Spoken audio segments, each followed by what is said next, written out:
இது நம்ம family.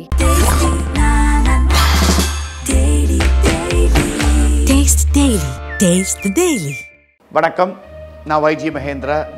India glitz நேயர்களுக்கு மனமார்ந்த வணக்கங்கள். ஒரு புது முயற்சியாக இதை பண்ணுறோம். ஏன்னா திடீர்னு இந்தியா கிளிட்ஸ் என்ன சொன்னாங்க, சார் நீங்கள் பழகினவங்க, நீங்கள் கேள்விப்பட்டது, இதை பற்றிலாம் நான் சுவாசிக்கும் சினிமான்னு பேசுங்களேன் சார். நாங்கள் ஆமாம் கரெக்டு, எனக்கும் அது ஒரு ரெக்கார்ட் மாதிரி தானே இருக்கும், ஒத்துக்கிட்டேன்.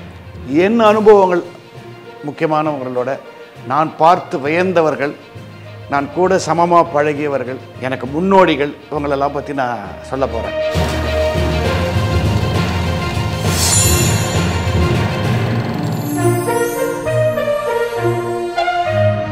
நகைச்சுவை நடிகர்களுக்கு விநாயகர் யாருன்னா கலைவாணர் NSK தான். கலையம்மா கலை. NSK காமெடியில் என்ன திருடப்படாத காமெடிகளே நிறைய இருக்கு. பாடிக்கிட்டே இருந்த கலைஞர்கள் நிறைய பேர் இருந்திருக்காங்க, நகைச்சுவை நடிகர்கள். அதுக்கப்புறம் எல்லாம் கூட சந்திரபாபு எல்லாம் வந்தாங்க. பட் NSKவோட ஞானம் பிரமாதம். முகரையப்பாரு அப்படின்வாங்க அந்த நாட்டுக்குள்ள. முகரையப்பாரு, முகரையப்பாரு. என்னங்க அது, குத்துப்பாட்டெல்லாம் கிட்ட வர முடியாதுங்க. ஸோ எந்த நிகழ்ச்சி ஆரம்பித்தாலும் வந்து நம்ம நகைச்சுவையில் ஆரம்பிச்சிக்கலாம். ஏன்னா அதில் தான் நான் இன்ட்ரடியூஸ் ஆன ஒரு காமெடி படத்தில், நவகிரகங்கிற படத்தில்.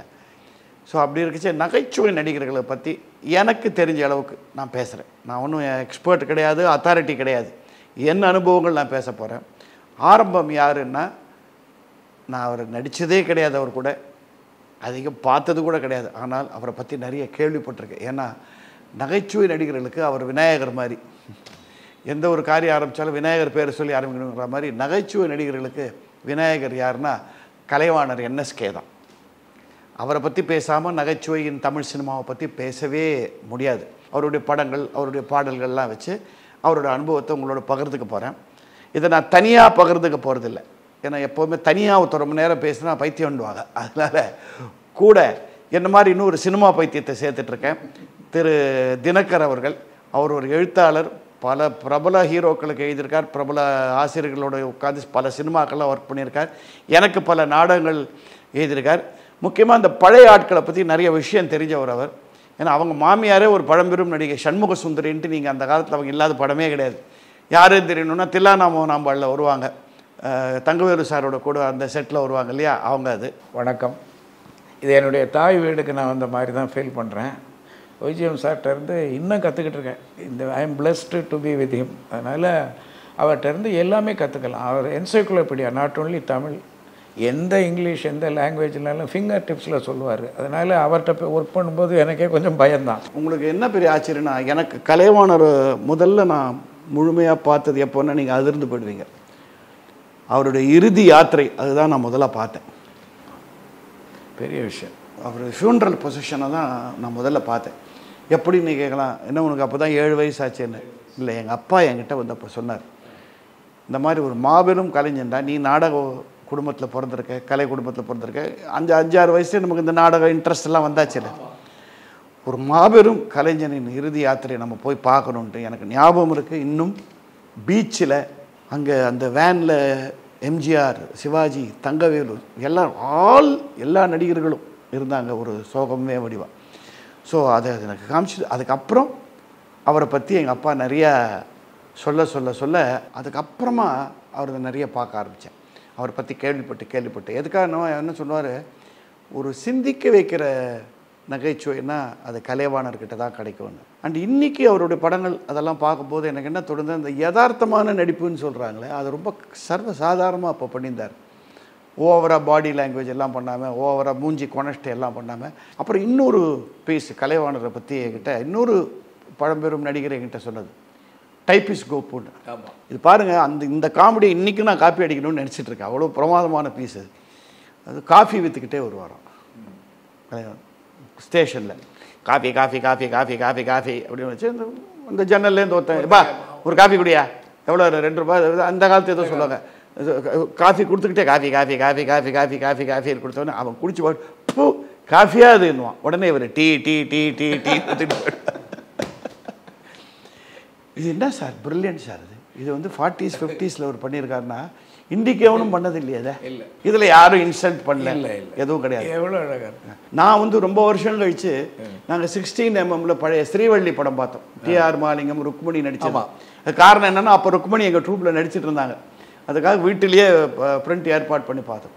அதில் இவர் வந்து வள்ளியை மயக்கிறதுக்காக நான் முருக வேஷம் போட்டுன்னு வரேன். அவங்க முருகன் தானே இருப்பாங்க. ஆமாம் ஆமாம். ஸோ இவர் வந்து இவர் தலை மாதிரியே இந்த பக்கம் 2 தலை, இந்த பக்கம் 3 தலை, ஒரு மோல்டு மாதிரி தலையில் வச்சுக்கிட்டு ராத்திரி வந்து பள்ளி நான் தான் முருகன் ஒன்று அவங்களுக்கு தெரிஞ்சு போயிடும். தெரிஞ்ச உடனே அப்படி தானே நீ உள்ளே வா அப்படின்வாங்க. அது என்ன ஜோக் அதில் பெஸ்ட்டுன்னா, உள்ளே வந்து ஒரு ஜன்னல் இவ்வளோண்டு ஜன்னல் இருக்கும். இந்த ஜன்னலுக்குள்ளே 6 தலையும் போகாது. இப்படி போட்டு எட்டி பார்ப்பார், வராது. அப்போ என்ன பண்ணோம், விட்டுட்டு மெயின் வழி ஆகணும். அங்கே தான் அவர் இந்த காமெடி எப்படி யூஸ் பண்ணுறாரு அவருங்கிறத. உள்ளே வர கொஞ்சம் மோல்டு எடுத்து இப்படி சைடில் வச்சு உள்ளே இறங்கிட்டு அப்புறம் திரும்பி போட்டு நான் தான் முருகன். சீக்கிரம் வந்து தொலையே. அதனால தான் நான் சொன்னேன், இவர் தான் முன்னோடி இந்த மாதிரி சிச்சுவேஷன் காமெடி. என்எஸ்கே காமெடியில் என்ன திருடப்படாத காமெடிகளே நிறைய இருக்கு. அம்பிகாபதி பற்றி அது நீங்கள் சொன்னது அதுதான் அவர் நடித்த கடைசி படம். 57 ரிலீஸ் ஆச்சு அது. அந்த படத்தில் வந்து அவருக்கு அஞ்சலின்னே போட்டிருப்பாங்க. பாதி படத்தில் இறந்துட்டாரு. இன்னொன்று அவருக்கு ஒரு சிலை மாதிரி வச்சு சொன்னல உங்கள்கிட்ட, ஒரு தீவுக்கு போகும்போது சிவாஜி சார் வேறு யாருன்னா ஊருக்கெல்லாம் அள்ளி கொடுத்த வள்ளல் இறந்துட்டாரு அப்படின்னு பாதி படத்துலேயே அவருடைய சிலையை வச்சு அது ஒரு சீனாக பண்ணிட்டாங்க. பியூட்டிஃபுல். அது வள்ளல் உண்மைதான். அதை பற்றி நம்ம அப்புறம் பேசுவோம். இந்த அம்பிகாபதியில் அப்படி தான் மதுரம்மா பார்க்க வருவாங்க. அதாவது மகாராணா ராஜகுமாரி உங்களுக்கு ஏதோ ஓலைச்சுவடி அம்சாங்கன்னு இது கொடுக்க வருவார்.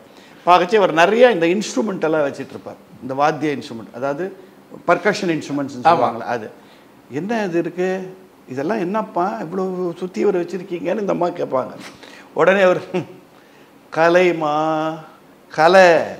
கலைமா ஒன்று அந்த அம்மா வந்து எல்லாத்தையும் கலைச்சி விட்டு கலையம்மா கலை. ஓஹோ,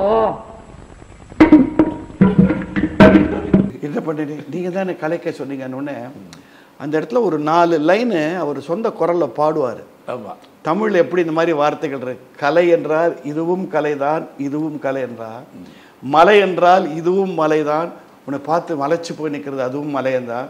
மலை என்றால் மலையும் ஆகும், மலைத்தலும் ஆகும். இதை நான் ஏன் சொல்றேன்னா, ப்ராபப்ளி ரொம்ப வருஷம் கழிச்சு இது ஒரு இன்ஸ்பிரேஷனாக இருந்திருக்கலாம் சுருளிராஜனுக்கு.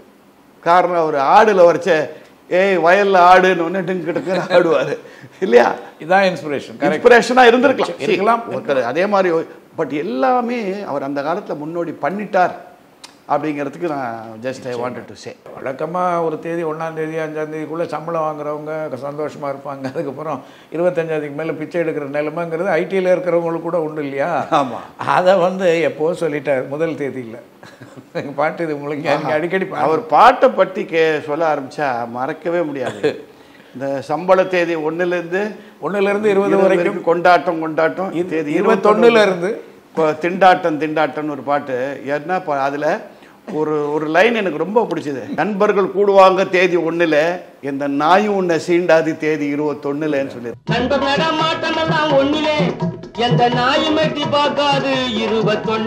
அவர் குடும்பல நாராயண கவி தான் நிறைய பாட்டு எழுதியிருக்காரு.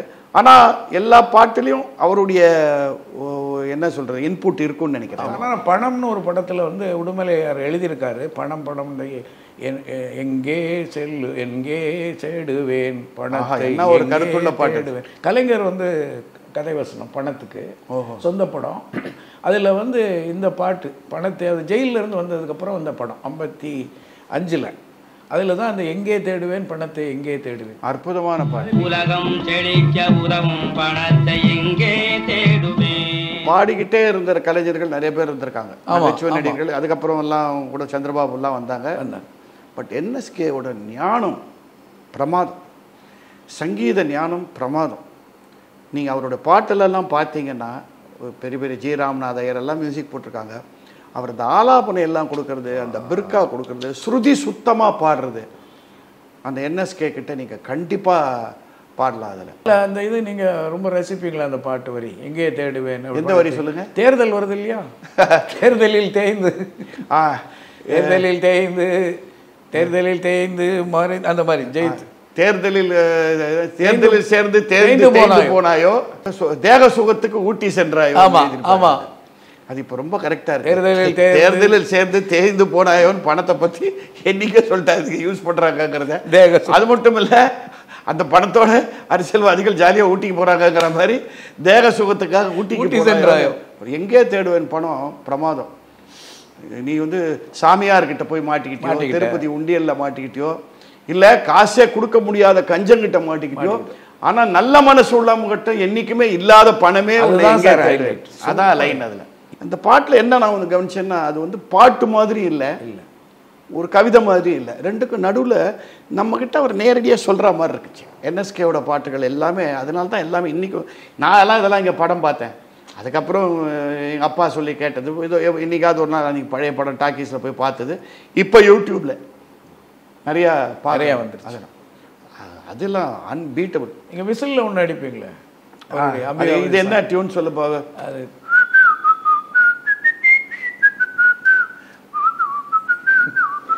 தோட பையந்தேனே. இது வந்துங்க, இந்த பாட்டு கேட்டிங்கன்னா இந்த காலத்து குத்துப்பாட்டு டைப்பில் இருக்கு. ஆமாம். ஆனால் இந்த அந்த அம்பிகாபதி படத்தில் இதை பண்ணியிருக்காருன்னு நினைக்கிறேன். மதுரம்மாவை அவர் வந்து டீஸ் பண்ணுவார். தேனே கண்ணே உன்னை தேடி தேடி நான் தேனேன்னு ஆரம்பிச்சு இந்த பாட்டில் ஒரு விசேஷம் என்னன்னாங்க, ஒரு ரித்தம் போயிட்டே இருக்கும். தங் தக் தனி தங் தக் தனி தங் தக் தேனே தென்னே தே ஒன்று அருகில் வந்து தோட பயந்தேனே இந்தா அப்படின்னு ஒன்று அந்த இந்தா அப்படின்வாங்க. யார் உடனே இவர் அந்த இந்தாவை எடுத்து இந்தா இந்தா இந்தா இந்தா என்னங்க அது குத்துப்பாட்டெல்லாம் கிட்ட வர முடியாதுங்க. நமக்கு அந்த இந்தா அவர் சொல்லும் போது நமக்கு கூட கைத்தட்ட தோணுது. அது இந்த பாரு அப்படின்னு, இந்த பாரு இன்னொன்னு தங்கமே உன்னை நான் முகரைய பாரு அப்படின்வாங்க அந்த நாட்டுல. முகரைய பாரு முகரைய பாரு எப்படிங்க அது டெம்போலியே. இப்போ என்ன ஞானஸ்தானம் இருந்திருக்கணும்ல அந்த மனுஷன். அதெல்லாம் நினச்சி பார்க்க முடியாத விஷயம். இது எனக்கு இந்த தேனே பாட்டு அதெல்லாம் தான் விசில் பண்ணேன். இதை நான் ரெண்டு எங்கள் இன்னைக்கு இருக்கிற பசங்கிட்ட இதெல்லாம் விசில் பண்ணும்போது நல்லா இருக்குது. இது எந்த புது படத்தில் இது பைலா பாட்டுன்னு. நீங்கள் விசிலில் மன்னன் இந்த வெறும் என்எஸ்கே பாட மட்டுமே ஒரு சின்னதாக ஒரு 10 பாட்டு விசில். ஒரு சிடி ஒன்று பண்ணியிருக்கேன் எம்எஸ்வி பாட்டெல்லாம் வச்சு. இப்போ நீங்கள் சொன்ன பிறகு எனக்கு ஆசை வருது. என்எஸ்கே பாடல்கள்லாம் நீங்கள் விசில். பட் என்ன என்எஸ்கே பாடல்கள் அழகு என்னென்னா லிரிக்ஸ் ரொம்ப அழகாக அது மிஸ் ஆகிடுன்றது. ஆமாம், அது கரெக்ட். இப்போ பாரு, அவரை தேனேன்னு சொல்லியாச்சு, தங்கமேன்னு சொல்லியாச்சு, கண்ணேன்னு சொல்லி அதுக்கு விளக்கம் கொடுப்பாருல்ல, அது அதான் பெஸ்ட்டு விளக்கம். அது ஒன்றும் இல்லைம்மா, அது வைத்தியர் அது தங்கமேன்னு சொல்லிட்டு ஏன் என்ன தங்கம் நீங்கள் இந்த பாட்டு பாடி இது வரைக்கும் செம்பு காசு வெள்ளி வரைக்கும் வந்தாச்சு, தங்கமே நீ இன்னும் எனக்கு கிடைக்கலையே அப்படிங்கிறதுக்காக தங்கமே நான் ஒரு காமிச்சு ரொம்ப ப்ரில்லியன்ட். இன்றைக்கி பகுத்தறிவுலாம் பேசுகிறாங்களே, அதை பற்றியெல்லாம் நிறைய ஆரம்பத்திலே சொன்னவர் தான். சிலதெல்லாம் எங்களெல்லாம் இன்சல்ட் பண்ணுற மாதிரியே இருக்கும். இருந்தாலும் நாங்கள் ரசிக்கும் போது, ஏன்னா அவர் சொல்லும்போது அதான் நகைச்சுவையோட ஸ்ட்ரென்த். திராவிட கட்சிகளுக்கு ஆரம்பத்தில் மிகப்பெரிய சப்போர்ட் இவருடைய டயலாக், வசனம், எண்ணங்கள் எல்லாம். ஆனால் திருக்குறள் முன்னேற்ற கழகம் அப்படின்னு அவர் தலைவர் கலைவாணர். தீனாமோனா கானா எங்கள் திருக்குறள் முன்னணி கழகம். தீனாமோனா கானானோடனே சென்சரில் அப்ஜெக்ட் பண்ணியிருக்காங்க. என்எஸ்கே தான் அவ்வளோ பெரிய அந்த கட்சிக்கு தூணாக இருந்தது.